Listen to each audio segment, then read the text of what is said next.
एक अतिशय हृदयद्रावक घटना घडलेली आहे। नाशिक इथल्या विवेकानंद नगर भागात राहणाऱ्या सुरेश सानप यांचे जावई आणि मुंबईतील कुरार पोलीस ठाण्यात राहणाऱ्या कार्यरत असणारे सुभाष कांगणे यांच्यासोबत काय झालेलं आहे पहा। चॅनलवरती पहिल्यांदा असेल तर चॅनलला जरूर सबस्क्राइब करून घ्या। आता जीवनयात्रा संपवण्यापूर्वी सुभाष कांगणे यांनी 2 पानी चिठ्ठी लिहून मनमाड येथे असलेल्या पत्नीला व्हॉट्सअप केल्यामुळे हा सर्व प्रकार उघडकीस आला।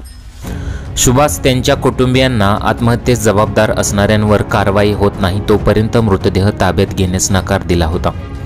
अखेरीस पोलीस आयुक्तांनी चौकशीचे आश्वासन दिले।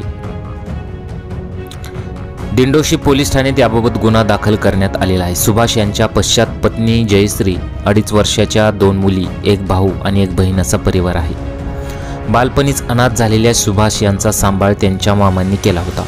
सुभाष कांगणे हे मूळचे येवला तालुक्यातील मुखेडचे रहिवासी होते। त्यांचा मृतदेह मनमाड येथे त्यांच्या सासूरवाडीत आणण्यात आला तेव्हा कुटुंबियांनी आक्रोश व्यक्त केला। मनमाड येथे सुभाष कांगणे यांच्यावर अंत्यसंस्कार करण्यात आले। आपली जीवनयात्रा संपवण्यापूर्वी सुभाष यांनी पत्नीला चिठ्ठी पाठवली। या चिठ्ठीत त्यांनी माझ्या नावाने सहाय्यक पोलीस उपनिरीक्षक सुर्वे यांनी अर्ज करून माझी बदनामी करण्याचा प्रयत्न केल्याचे मला समजले।